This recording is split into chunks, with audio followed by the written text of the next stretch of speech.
Praise లార్డండి. దేవుని నామంలో మీ అందరికీ పేరు పేరున వందనాలు చెప్తున్నాను. ప్రియ సహోదరి సహోదరులారా, నాతోటి విశ్వాసులారా, మీ అందరికీ వందనాలు చెప్తున్నాను.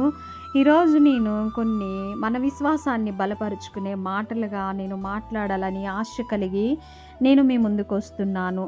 ప్రియ సహోదరి సహోదరులారా, నేను దైవజనురాలనైతే కాదు, యోగ్యురాలనైతే కాదు, గొప్పదాన్నైతే కాదు, నా గొప్పతనం ఏదో చూపించుకోవాలని కాదు, కానీ దేవుని మాటలుగా విశ్వాసాన్ని బలపరుచుకోవాలి.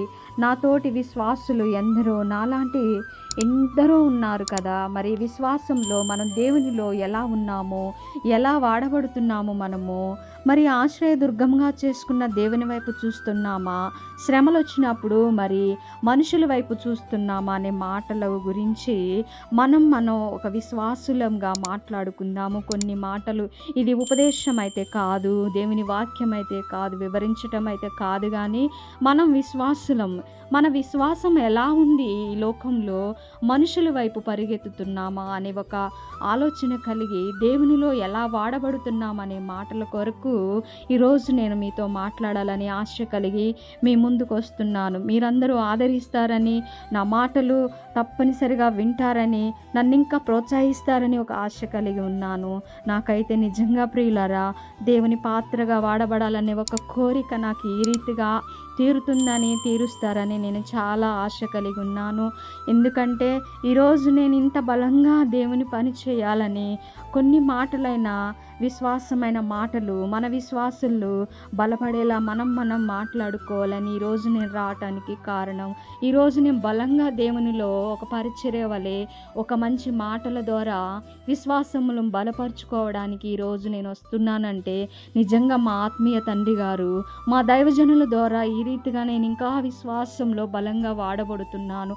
మా ఆత్మీయ తండ్రి గారు చెప్పే ప్రతి మాట చక్కగా మా హృదయంలో నాటుకుపోయి ఈరోజు మేము కూడా ఇలా ఉండకూడదు, దేవుని పని చేయాలి, ఏదో రకంగా దేవుని విశ్వాసంలో నేను ముందుకెళ్ళాలి, ఒక పాత్రగా వాడబడాలని చాలా ఆశ కలిగి ఉన్నాను.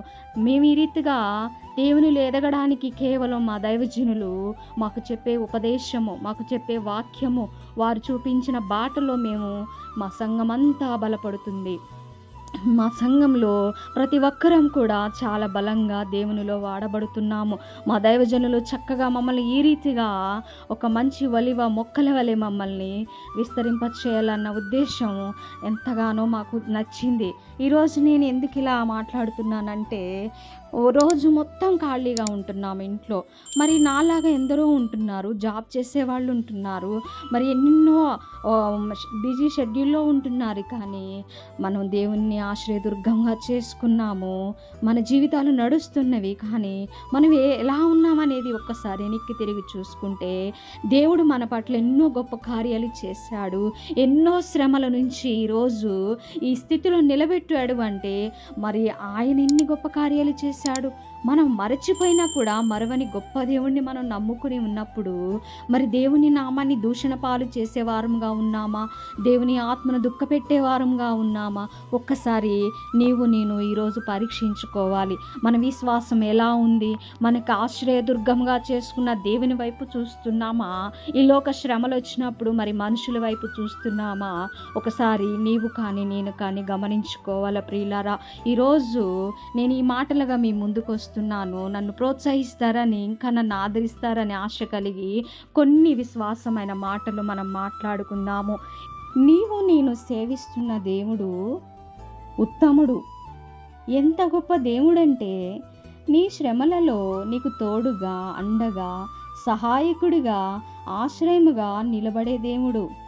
నమ్మిన వారిని ఎప్పటికీ చేయి విడవని మహా గొప్ప దేవుడు. మరి ఇంత గొప్ప దేవుణ్ణి కలిగి ఉన్న నేను శ్రమ రాగానే మరి దేవుణ్ణి ఆశ్రయిస్తున్నామా, లేక మనుషుల వైపు చూస్తున్నామా, మనుషుల సహాయం కొరకు చూస్తున్నామా? ఒకసారి మనల్ని మనం పరీక్షించుకోవాలా ప్రియులారా. గమనించాలి. మనం లోకస్తుల వలె అపనమ్మకంలో ఉంటూ దేవుణ్ణి బాధ పెడితే ఎలా? ఇదేనా నాకున్న విశ్వాసం దేవుడిపైన? ఒకసారి మనం పరీక్షించుకోవాలి. మరి ఎప్పుడైతే నీవు ఏది ఏమైనా నా దేవుడే నా ఆశ్రయ దుర్గము అని దేవునిపై విశ్వాసం ఉంచినచో అప్పుడే నువ్వు చూడగలవు దేవుని గొప్ప కార్యములు. దేవుణ్ణి ఇంకా నీవు పరీక్షిస్తూ, నేను కూడా పరీక్షిస్తూ ఆయన ఉగ్రతకి, కోపాగ్నికి కారణమవుతామా? లేక ఆయనను ఆశ్రయించి హత్తుకొని నీ శ్రమలలో ఆశ్రయం లాంటి దేవుణ్ణి నమ్ముకుంటావా? ఒకసారి అర్థం చేసుకోవాలా ప్రతి ఒక్కరం. మరి నువ్వు శ్రమల్లో ఆశ్రయం లాంటి దేవుణ్ణి నమ్మకపోవడం నీ అజ్ఞానం అవుతుంది కదా. అంతే కదా. అజ్ఞానంలో ఉండక జ్ఞానం కలిగిన దానివై విశ్వాసంలో ముందుకెళ్ళాలి. నమ్మకం కలిగి దేవుని వైపు చూడాలి. ఒకసారి చూసుకున్నట్లయితే కీర్తనలు 37వ అధ్యాయము 5వ వచనం, నీ మార్గమును యెహోవాకు అప్పగింపుము, నీవు ఆయనను నమ్ముకొనుము, ఆయన నీ కార్యమును నెరవేర్చును. కదా ప్రియులారా, ఒక్కసారి జ్ఞాపకం చేసుకోండి.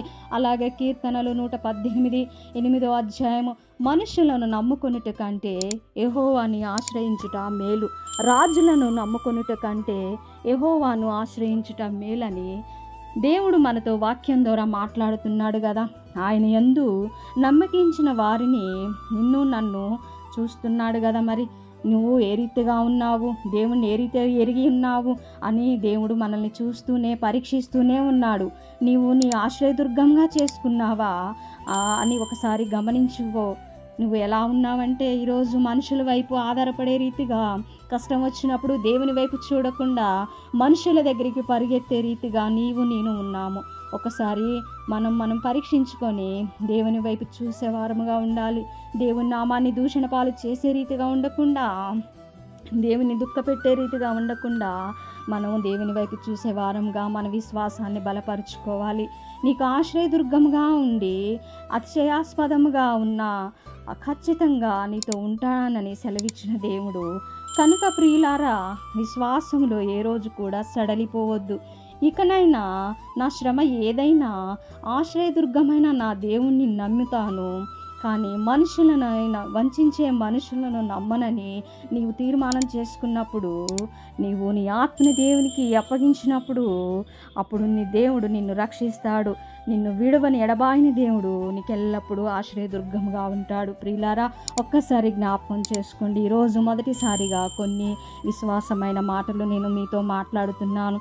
ఇంకా నేను విశ్వాసంలో బలపడాలని, చక్కని మాటలతో మీ ముందుకు రావాలని, దేవుని పాత్రగా నేను వాడబడాలని మీరు నన్ను ఆదరిస్తారని నేను నమ్ముచున్నాను. ఇంకా ఆ విశ్వాసంలో మనం ముందుకెళ్ళాలి. ఇలాంటి మంచి మంచి మాటలతో ప్రతి ఒక్కరం దేవుని పరిచర్యలో వాడబడాలని మీ అందరికీ వందనాలు చెబుతూ, మీరు నన్ను ఆదరించి ముందుకు నడిపిస్తారని దేవుని పేరిట మీ అందరికీ వందనాలు చెప్తున్నాను. Praise lord. ఆమేన్.